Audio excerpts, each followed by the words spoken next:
ডলারের বাজারে অস্থিরতার জন্য মধ্যস্বত্বভোগীদের দুষছে বাংলাদেশ ব্যাংক। দাম স্থিতিশীল রাখতে বৈদেশিক মুদ্রার বাজারে তদারকি বাড়ানোর তাগিদ। চালের বাজার অস্থির করছে কর্পোরেট প্রতিষ্ঠান। অভিযোগ, মিলার ও ব্যবসায়ীদের মজুদ খতিয়ে দেখার পাশাপাশি আরও চাল আমদানির পরামর্শ। এবং রাজধানীতে শুরু হলো গার্মেন্টস, অ্যাক্সেসরিজ ও প্যাকেজিং পণ্য মেলা। এই খাতের সমস্যা নিরসনে সহায়তা দেবে মন্ত্রণালয়, জানালেন বাণিজ্য উপদেষ্টা। স্বাগত পূবালী ব্যাংক পিএলসি বিজনেস টাইমের সঙ্গে আছি আমি হোসাইন শাহাদাত। দেখছিলেন শিরোনামগুলো, এবারে বিস্তারিত। ডলারের বাজারে অস্থিরতার জন্য মধ্যস্বত্বভোগীদের দায়ী করছে বাংলাদেশ ব্যাংক। সংস্থাটি বলছে, বৈদেশিক মুদ্রার বাজারে একচেটিয়া প্রভাব তৈরি করেছে এগ্রিগেটর বা রেমিটেন্সের ডলার সংগ্রহকারীরা। তবে সম্প্রতি ডলারের দাম বাজার ভিত্তিক করেছে বাংলাদেশ ব্যাংক। বিশ্লেষকরা মনে করছেন, দাম স্থিতিশীল রাখতে বৈদেশিক মুদ্রার বাজারে তদারকি বাড়াতে হবে। গেল ডিসেম্বরের শেষের দিকে অস্থির হয়ে ওঠে ডলারের বাজার। প্রতি ডলার 128 টাকা দরেও কিনতে হয়েছে কিছু বাণিজ্যিক ব্যাংকে। বাধ্য হয়ে সে সময় রেমিটেন্সের ডলারের দাম নির্ধারণ করে দেয় বাংলাদেশ ব্যাংক। কেন্দ্রীয় ব্যাংকের পরামর্শের পর আর বেশি দামে ডলার কেনেনি রাষ্ট্রায়ত্ত বাণিজ্যিক ব্যাংকগুলো। এতে কিছুটা স্বস্তি ফিরে আসে বৈদেশিক মুদ্রার বাজারে। রাষ্ট্রায়ত্ত ব্যাংকগুলো মিলে একটা সিদ্ধান্ত নিয়েছে যে 123 টাকার উপরে ডলারের দাম দেওয়া হবে। সেই প্রেক্ষিতে কিন্তু অনেকটা একটা নিয়ন্ত্রণের মধ্যে এসেছে। ডলারের বাজারে অস্থিরতার জন্য বেশ কিছু কারণের কথা জানিয়েছে বাংলাদেশ ব্যাংক। সংস্থাটি বলছে, আমদানি দায় পরিশোধের চাপ, অফশোর ব্যাংকিং থেকে ডলারের প্রবাহ কমে যাওয়া, রেমিটেন্সের ডলার সংগ্রহকারীদের একচেটিয়া প্রভাব সহ বেশ কিছু কারণে অস্থির ডলারের বাজার। যদিও কেন্দ্রীয় ব্যাংক মুখপাত্র বলছেন, চলতি জানুয়ারি মাসে স্থিতিশীল থাকবে ডলারের বাজার। রেমিটেন্স আহরণে এগ্রিগেটর যারা, তারা একটা একচেটিয়া প্রভাব তৈরি করতে পেরেছে। তো এই মধ্যস্বত্বভোগী যারা, তারা বাজারে মোটামুটি একটা নিয়ন্ত্রণ নিতে পেরেছিল। বাণিজ্যিক ব্যাংকগুলোর ইনফ্লো আউটফ্লো একটা মিসম্যাচ ছিল, এগুলো মূল কারণ। তবে এটা ইতিমধ্যে আপনি দেখেছেন যে সেন্ট্রাল ব্যাংকের কিছু পদক্ষেপ আমরা নিতে পেরেছি এবং তার ফলে কিছুটা কমে এসেছে। এদিকে ক্রলিং পেগ পদ্ধতি থেকে বেরিয়ে আইএমএফ এর পরামর্শে ডলারের দাম বাজার ভিত্তিক করার সিদ্ধান্ত নিয়েছে বাংলাদেশ ব্যাংক। কেন্দ্রীয় ব্যাংকের নতুন এই পদ্ধতিকে ইতিবাচকভাবেই দেখছেন বিশ্লেষকরা। যে অর্থনীতিতে সামষ্টিক অর্থনীতির সূচকগুলো আপনার এলোমেলো থাকে, আপনার সেটা মানে ডিসকমফোর্ট লেভেলে থাকে, ওই অর্থনীতিতে ক্রলিং পদ্ধতিটা কখনো সুফল বয়ে আনে না। এই জন্য বাংলাদেশে এই পদ্ধতি কাজ করে নাই। আমরা আসলে ডলারকে বাজারের উপরে ছেড়ে দেওয়াটাই যুক্তিযুক্ত। চাহিদা এবং যোগানের ভিত্তিতেই ডলারের দামটা আসলে নির্ধারিত হবে এবং বাংলাদেশ ব্যাংকে তদারকি বাড়াতে হবে। এদিকে চলতি জানুয়ারি মাসে বিশ্বব্যাংক ও এডিবির ঋণ সহায়তা পেলে দেশের বৈদেশিক মুদ্রার রিজার্ভের পরিমাণ আরও বাড়বে বলে জানিয়েছে বাংলাদেশ ব্যাংক। ওয়ালিদ সাকিব, নিউজ 24, ঢাকা। দেশের চালের বাজার অস্থির করে তুলছে কয়েকটি কর্পোরেট প্রতিষ্ঠান, এমন অভিযোগ কুষ্টিয়ার খাজানগরের মিলার ও ব্যবসায়ীদের। তারা বলছেন, বিপুল ধান মজুত করে কৃত্রিম সংকট তৈরি করা হচ্ছে। এতে ধানের দাম বেড়ে যাওয়ায় প্রভাব পড়ছে চালের বাজারে। তবে অভিযোগ মানতে নারাজ এসব প্রতিষ্ঠানগুলো। সংকট নিরসনে মজুত খতিয়ে দেখা এবং ব্যাপকভাবে চাল আমদানির পরামর্শ ব্যবসায়ীদের। মাহতাবুদ্দিন লালনের পাঠানো তথ্য ছবিতে ডেস্ক রিপোর্ট। দেশের অন্যতম চাল উৎপাদনকারী কেন্দ্র কুষ্টিয়ার খাজানগর, যেখানে আছে প্রায় 600 চালকল। চাল উৎপাদনে তাদের নির্ভর করতে হয় যশোর, নওগাঁ, বগুড়া সহ দেশের অন্যান্য জেলার ধানের বাজারের ওপর। যশোর ও নওগাঁর ধান চাষিরা বলছেন, ধানের বাজার ঊর্ধ্বমুখী হলেও কৃষকদের ঘরে এখন ধান নেই। বাজার থেকে ধান সংগ্রহ করে মজুত করছে বড় বড় কয়েকটি কর্পোরেট প্রতিষ্ঠান। আমরা তো কৃষক, সিজনের সময় আমরা দাম সঠিক পাচ্ছি না। যারা কর্পোরেট যারা মিলার আছে, তারা মার্কেট থেকে অনেক আগেই প্রচুর পরিমাণ ধান কিনে ওরা মজুত করে ফেলে। যাদের নাকি 5,000 কোটি টাকা লোন দিতেছে সরকার, তাদের কাছে যাই কথা বললে পরে মানা, আমার লোনই দিচ্ছে 3 টাকা, আমার ঘরের ধানই আছে 2-5 টাকার, আমি কালো বাজার হলাম কিভাবে ভাই কল? মিল মালিক ও ব্যবসায়ীরা বলছেন, কর্পোরেট প্রতিষ্ঠানগুলো বাজার থেকে কম দামে ধান কিনে অনেক বেশি দামে চাল বিক্রি করছে।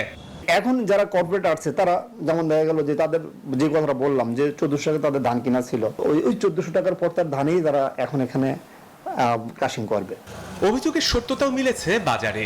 দেখা গেছে, স্থানীয় মিলাররা যে চাল 75 থেকে 76 টাকা কেজি দরে বিক্রি করছে, কর্পোরেট প্রতিষ্ঠানগুলো একই মানের চাল 85 থেকে 90 টাকায় বিক্রি করছে।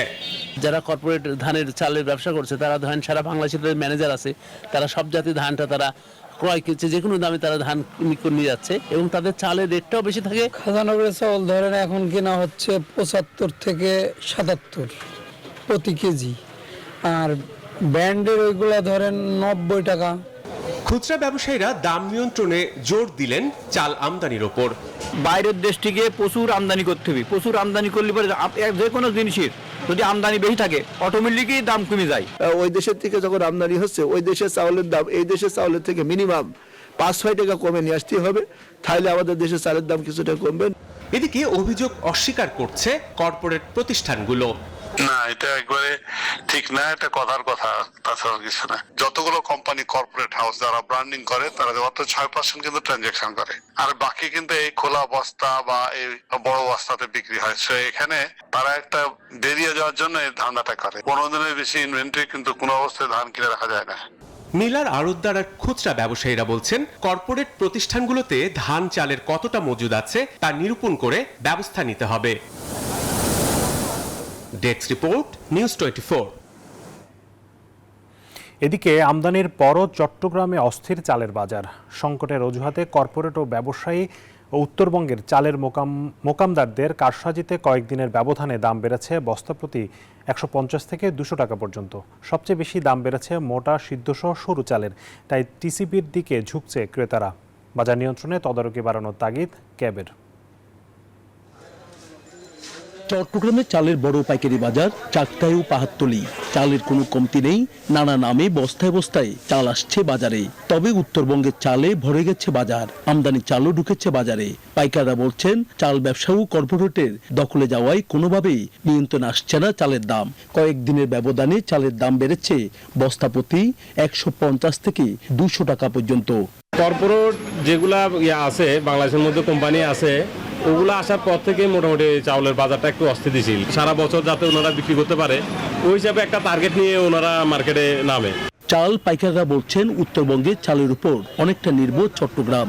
এই সুযোগে চাল মোকামদারদের চালবাজিতে হু হু করে বাড়ছে চালের দাম।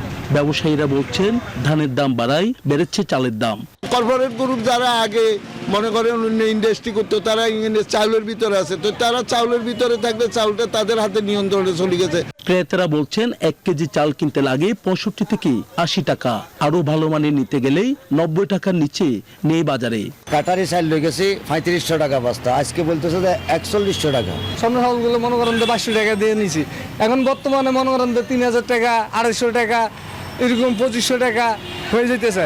চালের বাজার নিয়ন্ত্রণে প্রশাসনকে আরো কঠোর হওয়ার পরামর্শ ক্যাব প্রতিনিধিদের। ব্যবসায়ীরা যে অভিযোগটি করছেন কর্পোরেট গ্রুপ চালের বাজারে ধান চালের বাজারে অস্থিরতা তৈরি করছে, সেই বিষয়টি ঠেকানোর জন্য মজুদ যে আইন ধান চালের সেগুলা কোনো জায়গায় ঘাটতি আছে কিনা, অথবা যদি ঘাটতি না থাকে সেটা যেন মাঠ পর্যায়ে কঠোরভাবে প্রয়োগ হয়। এই দিকে বাজারে চালের দাম বেশি হওয়ায় টিসিবির 30 টাকা কেজিতে বিক্রি করা চালের দিকে ঝুঁকছে নিম্ন মধ্য আয়ের মানুষরা। নয়ন বড়ুয়া, জয়, নিউজ 24, চট্টগ্রাম। বাজারে ভালো দাম পেয়ে সরকারি খাদ্য গোদামে ধান দিতে চান না চাষিরা। অনেক জায়গায় 1.5 মাসের সংগ্রহ অভিযানে লক্ষ্যমাত্রার 50 ভাগ চাল সংগ্রহ হলেও ধান হয়েছে মাত্র 1 ভাগ। কৃষকরা বলছেন সরকারি দামের চেয়ে খোলা বাজারে এই ধানের দর বেশি, তাই সরকারকে ধান দিতে আগ্রহী নন তারা। যদিও খাদ্য বিভাগ বলছে হাটে বাজারে ধানের ভালো দাম পাওয়ায় সরকারের অভিযানের উদ্দেশ্য সফল হয়েছে। টেক্সট রিপোর্টে বিস্তারিত। সোনালী ধান কাঁধে ছুটছে কৃষক, স্বপ্নের ফসল বিক্রি হবে হাট বাজারে।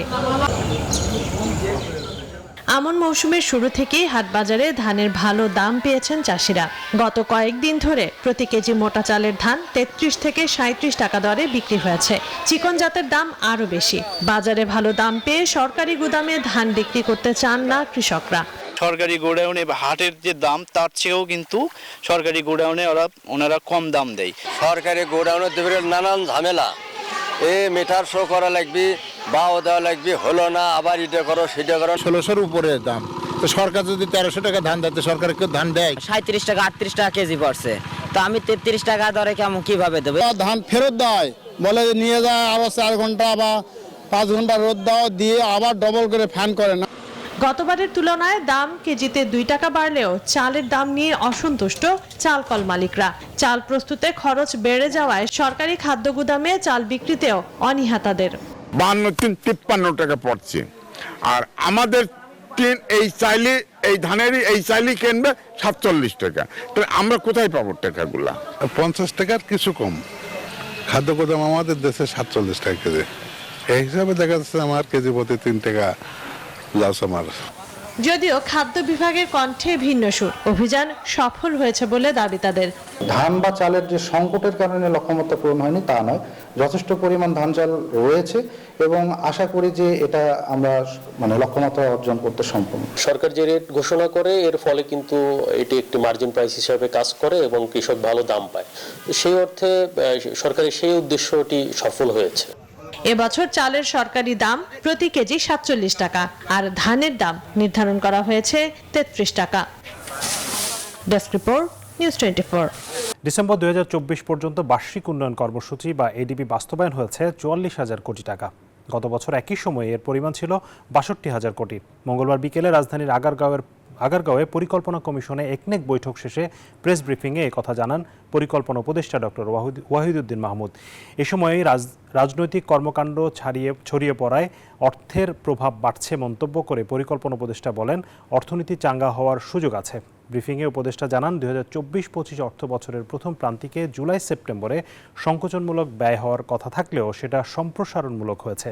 সার্বিক মূল্যস্ফীতি কমার পরিমাণ নিয়েও নিজের অসন্তুষ্টি জানান পরিকল্পনা উপদেষ্টা।